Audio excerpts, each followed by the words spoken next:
ಮಹಾರಾಷ್ಟ್ರ ಕಲಬುರಗಿ ಹಾಗೂ ಯಾದಗಿರಿ ಜಿಲ್ಲೆಯಾದ್ಯಂತ ಕಳೆದ ಒಂದು ವಾರಗಳಿಂದ ನಿರಂತರವಾಗಿ ಮಳೆ ಆಗ್ತಿದೆ. ಹೀಗಾಗಿ ಭೀಮಾ ನದಿಗೆ ಅಪಾರ ಪ್ರಮಾಣದ ನೀರನ್ನು ಹರಿಬಿಡಲಾಗಿದೆ. ಸದ್ಯ ಭೀಮಾ ನದಿಯ ಬೋರ್ಗರಿತ ಕೂಡ ಹೆಚ್ಚಾಗಿರುವಂಥದ್ದು. ಸದ್ಯ ನನಗೆ ಯಾದಗಿರಿ ನಗರದಲ್ಲಿರುವಂಥ ಪ್ರಮುಖ ಒಂದು ಸೇತುವೆ ಮೇಲೆ ಇದ್ದೀನಿ. ಸೇತುವೆ ಕಂಪ್ಲೀಟ್ ಆಗಿ ಇದೇ ಒಂದು ಭೀಮಾ ನದಿಯ ನೀರಿನಿಂದ ಮುಳುಗಡೆ ಸಹಿತ ಆಗಿರುವಂಥದ್ದು.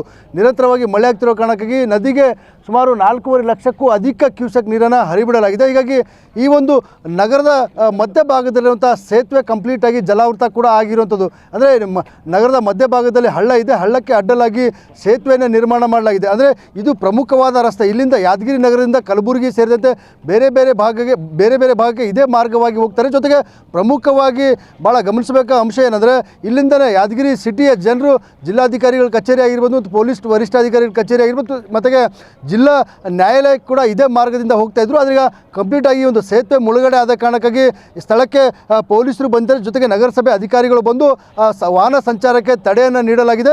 ಸದ್ಯ ಏನು ಬೇರೆ ಬೇರೆ ಕಡೆ ಹೋಗುವಂಥ ವಾಹನಗಳು ಸಹಿತ ಈಗ ಇಲ್ಲೇ ಸ್ಟಾಪ್ ಆಗಿರುವಂಥದ್ದು. ಪೊಲೀಸರು ಬೆಳಗ್ಗೆಯಿಂದ ಈ ಸ್ಥಳಕ್ಕೆ ಬಂದು ಏನು ವಾಹನ ಸವಾರನ ತಡೆಯುವಂಥ ಕೆಲಸ ಕೂಡ ಮಾಡ್ತಿದ್ದಾರೆ. ಅಂದರೆ ಇನ್ನೂ ಹೆಚ್ಚಿನ ಪ್ರಮಾಣದಲ್ಲಿ ನೀರು ಬರುವಂಥ ಸಾಧ್ಯತೆ ಇದೆ. ಕಂಪ್ಲೀಟಾಗಿ ಸೇತುವೆ ಮುಳುಗಡೆ ಆಗುವಂಥ ಸಾಧ್ಯತೆ ಕೂಡ ಇರುವಂಥದ್ದು. ಸದ್ಯ ಸೇತುವೆ ಮೇಲೆ ಸುಮಾರು 2 ಅಡಿಯಷ್ಟು ನೀರು ಆವರಿಸಿಕೊಂಡಿದೆ. ಹೀಗಾಗಿ ಯಾವುದೇ ವಾಹನಗಳು ಸಂಚಾರಕ್ಕೆ ಅವಕಾಶ ಇಲ್ಲ ಅನ್ನುವಂಥ ಕಾರಣಕ್ಕಾಗಿ ಪೊಲೀಸರು ಬೆಳಗ್ಗೆಯಿಂದ ಬಂದು ಆ ಬದಿ ನೋಡ್ಬೋದು ಬ್ಯಾರಿಕೇಡ್ ಹಾಕುವ ಮೂಲಕ ವಾಹನಗಳನ್ನು ಕಂಪ್ಲೀಟಾಗಿ ಬ್ರೇಕ್ ಮಾಡುವಂಥ ಕೆಲಸ ಕೂಡ ಮಾಡಿದ್ದಾರೆ. ಅಂದರೆ ಸೇತುವೆ ಮೇಲೆ ವಾಹನಗಳು ಬಂದರೆ ಹಳ್ಳಕ್ಕೆ ಕೊಚ್ಚಿಕೊಂಡು ಹೋಗುವಂಥ ಸಾಧ್ಯತೆ ಸಹಿತ ಸಾಕಷ್ಟು ಇರುತ್ತೆ. ಹೀಗಾಗಿ ಕಂಪ್ಲೀಟಾಗಿ ವಾಹನ ಸಂಚಾರಕ್ಕೆ ನಿರ್ಬಂಧನ ಸಹಿತ ಹೇರಲಾಗಿದೆ.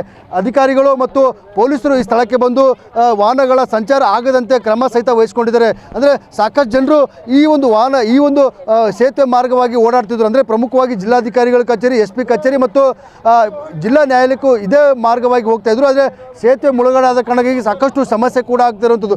ಪ್ರಮುಖವಾಗಿ ಇದು ಯಾದಗಿರಿ ನಗರದ ಮಧ್ಯಭಾಗದಲ್ಲಿರುವಂಥ ಸೇತುವೆ ಇರುವಂಥದ್ದು. ಅಂದರೆ ಹಳ್ಳ ಇದೆ, ಹಳ್ಳದ ನೀರು ನದಿಗೆ ಹೋಗಬೇಕು. ಆದರೆ ನದಿಯ ನೀರು ವಾಪಸ್ ಹಳ್ಳಕ್ಕೆ ಹಿಂದೆ ವಾಪಸ್ ಬರ್ತಿರುವ ಕಾರಣಕ್ಕಾಗಿ ಕಂಪ್ಲೀಟಾಗಿ ಹಳ್ಳ ಭರ್ತಿಯಾಗಿ ಈ ಒಂದು ಸೇತುವೆ ಮೇಲೆ ನೀರು ಹರಿತಿದೆ. ಈ ನೀರು ಹರಿತಿರೋ ಕಾರಣಕ್ಕಾಗಿ ಸೇತುವೆ ಕಂಪ್ಲೀಟಾಗಿ ಜಲಾವೃತ ಆಗಿದೆ. ಸೊ ಹೀಗಾಗಿ ಸದ್ಯ ಈ ಒಂದು ಸೇತುವೆ ಮೇಲೆ ಯಾವುದೇ ವಾಹನಗಳು ಸಂಚಾರ ಆಗದಂತೆ ಕ್ರಮವನ್ನು ವಹಿಸಲಾಗಿದೆ. ವಾಹನ ಸಂಚಾರಕ್ಕೆ ಬ್ರೇಕ್ ಸಹಿತ ಹಾಕಲಾಗಿರುವಂಥದ್ದು. ಕ್ಯಾಮರಾಮನ್ ಶಿವಶಂಕರ್ ಜೊತೆ ಅಮೀನ್, TV9 ಯಾದಗಿರಿ.